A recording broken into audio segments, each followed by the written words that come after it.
For the past 40 years, China has defied the conventional wisdom. While many advanced economies move away from manufacturing, Beijing placed it at the center of national strategy. What emerged was a set of delicate industrial policies that reshaped global trade, technology flows, and the balance of power. Today, it's not a story about ideology. It's about how one country used strategic wisdom, institutional patience, and effective designs to turn weakness into resilience, and what lessons that journey holds for nations seeking a more sovereign and prosperous future.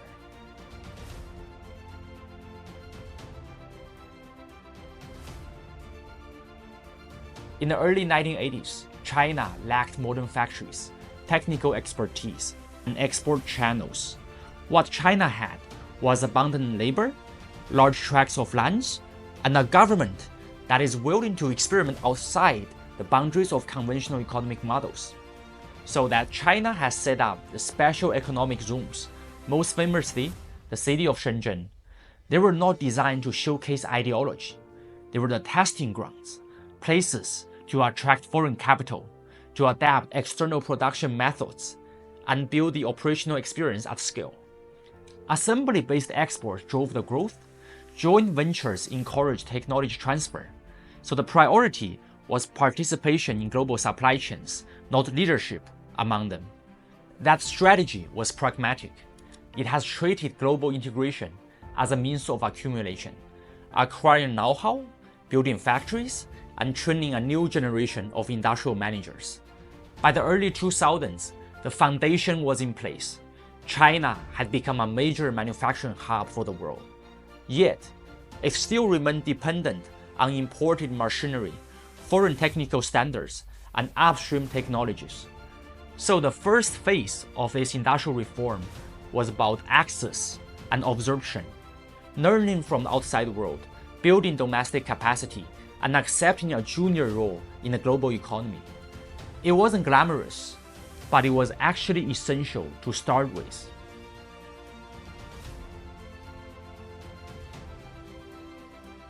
By the mid-2000s, the limits of labor cost advantage were becoming clear. Competing only on wages alone will no longer sustain the long-term growth. So the next step requires moving from assembly to capability. In 2006, Beijing had released its medium and long-term plan for science and technology development. It was more than a policy document. It was more about an institutional shift. Innovation was elevated from aspiration to systematic efforts embedded into national planning.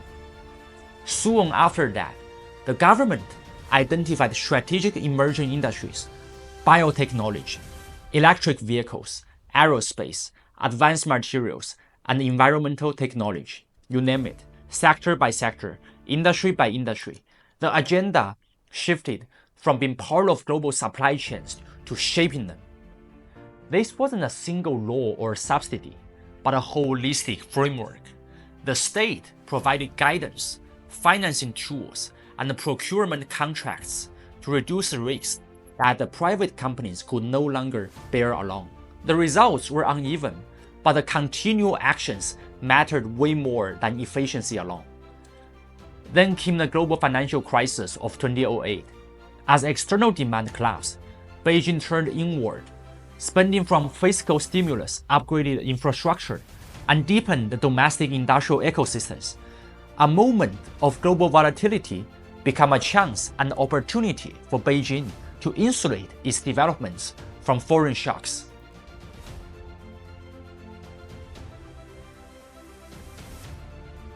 By the mid-2010s, China's ambitions were sharpened further. It was no longer enough to move up the value chain. The goal was to achieve leadership in technologies that would define the next industrial era. In 2015, Beijing unveiled its master plan called Made in China 2025, which is a blueprint for dominance in 10 advanced sectors, from robotics, aerospace, to high-end machinery, artificial intelligence, and semiconductors. Unlike the earlier strategies, this plan was explicit. Targets were detailed, timelines were clear, localization thresholds production benchmarks, and R&D goals were all written into policy. The backlash, though, was also swift. Advanced economies accused Beijing of this state-led mercantilism. The phrase "Made in China 2025" was soon downplayed in official speeches. Yet, the substance continued under other names. The implementation never stopped. It only became more quiet. After 2020, with rising geopolitical pressure and tightening export controls from the West, this agenda only hardened further. Washington's restrictions on semiconductors, operating systems, and advanced electronics underscored the vulnerabilities. So Beijing responded by mapping technology dependencies and directing capital towards self-reliance objectives. The language has shifted. It's called industrial system modernization. Now becomes a covering term, but the essence remains. Reduce external exposure, secure domestic capacities, and ensure the resilience in the face of sanctions or economic decoupling. Looking back, three distinct phases emerge. First one from 1980s to 2005, access and absorption. The second one from 2006 to 2015, targeted upgrading. The third phase from 2016 to 2025, strategic leadership and self-sufficiency. Each stage built on the last, and none were reversed. Policies were driven by long-term strategic priorities instead of short-term market signals.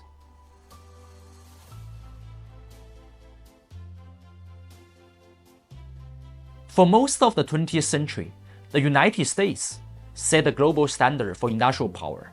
Its factories produced the world's cars, aircrafts, computers, and microchips.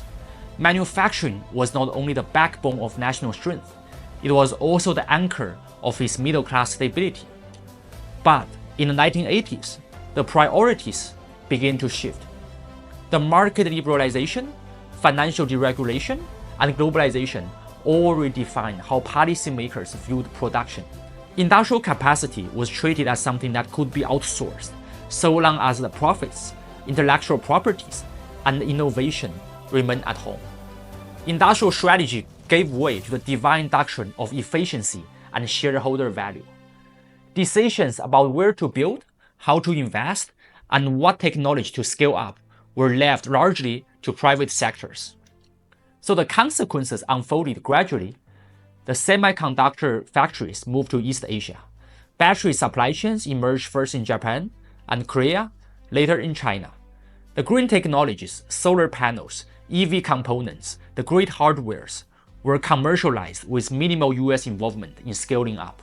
Innovation remained an American strength, but without the state coordination and patient investment, the breakthroughs rarely translated into domestic production capacity or the domestic jobs. Designs and ideas stayed in the US, while the factories increasingly moved out. China, on the other side, took the opposite path.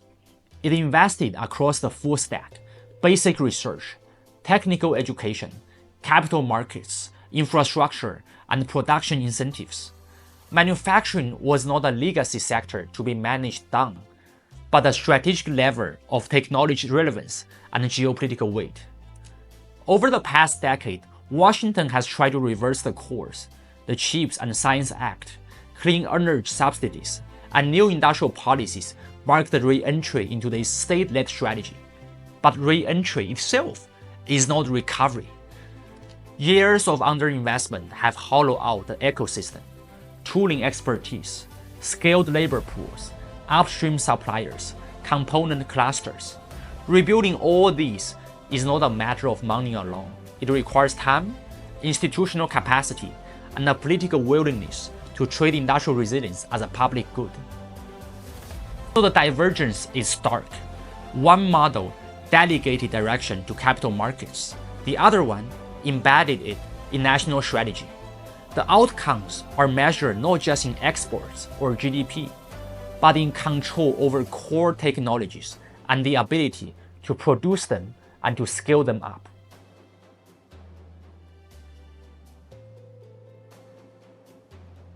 China's industrial strategy did not stop at its borders. Over time, it has extended outward, exporting not only products but also systems. Malaysia offers a clear case.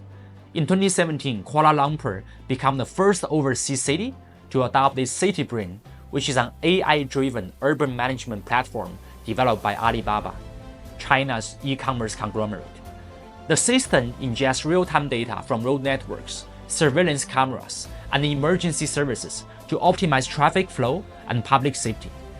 This was more than a commercial product. It was a systems export, combining infrastructure, cloud computing, public-private coordination, and administrative integration. The city brain had first been tested in Hangzhou, supported by Chinese procurement contracts and regulatory alignment. Its deployment abroad showed how Chinese firms scaled the domestic experiments into international platforms. Malaysia's adoption was voluntary, yet the model mirrored the logic of Chinese industrial policy: build capacity at home, embed solutions abroad, solutions that carry not just functionality, but governance frameworks and technical standards. Alongside the smart city platforms came the digital logistics infrastructure. Alibaba's e-hub in Kuala Lumpur digitized customs clearance, warehousing, and cross-border fulfillment. For local small businesses, this opened access to new supply chains. For the Chinese platforms, it anchored embedded access to Southeast Asia's e-commerce growth and tremendous potential. These initiatives were not isolated deals. They perfectly align with the Digital Silk Road, which is a sub-branch of China's Belt and Road Initiative, focusing on building Chinese-designed digital ecosystems overseas and sharing with the partners. What makes such systems powerful is not only their efficiency, is that they standardize how information flows, how decisions are automated, how physical infrastructure connects to data. In many of the developing countries, Chinese platforms arrive faster than domestic alternatives. They reduce friction, modernize public services, and accelerate digital transformation. None of this would have been possible without China's internal industrial policies.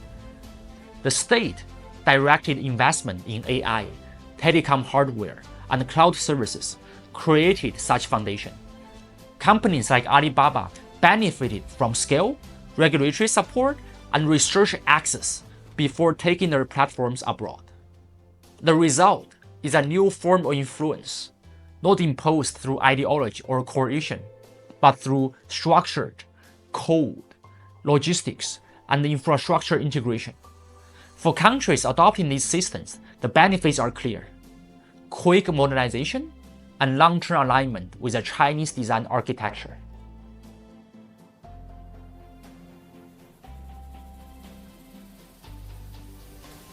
Across the global south, governments also face a familiar dilemma: how to industrialize without falling into the trap of premature industrialization, or remaining locked into the low-value exports. China's path was not accidental. It never followed any textbook liberal economics. Instead, it has combined the strategic patience, state-backed experiments, and long-term technology ambition, often years before the results were visible. Three core lessons stand out. First, pick your sectors wisely and stay committed. China has supported electric vehicles for over a decade before they become commercially viable. Financial losses were tolerated, failures were observed, and the state waited for ecosystem to mature, and when they did, China held a #1 position in the world. Second, align the state resources with private sector capacity. Industrial policy was not about replacing markets, but amplifying them. Firms like BYD and Alibaba scaled through the state-enabled competition. Subsidies created this landscape where only the fastest and strongest survived, producing globally competitive companies like Alibaba and Huawei. Third, do not separate digital from industrial strategy. 5G networks, AI platforms, cloud services, and smart logistics, they are not consumer luxuries.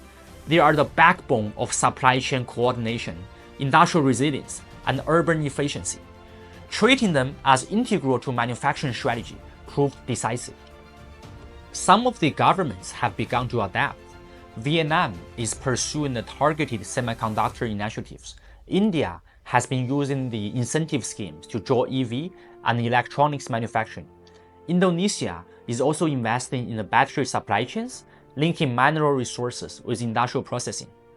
But too many still wait for market signals. They underinvest in infrastructure, they neglect the tech sectors, and they treat policy as reactive instead of being formative. China's experience shows that timing and sequencing matters. Opening markets or attracting investment is not enough. You have to also build your own capacity, whether in machinery, software, or logistics. It requires a state coordination over decades, not just election cycles. The 21st century will not reward passivity. The global supply chains are fracturing. Technology ecosystems are consolidating. Nations without clear strategies will remain dependent, no matter their GDP figures. China's model is not a blueprint. It cannot be copied wholesale, but it does reveal a principle. Development is not accidental. It can only happen by conscious efforts.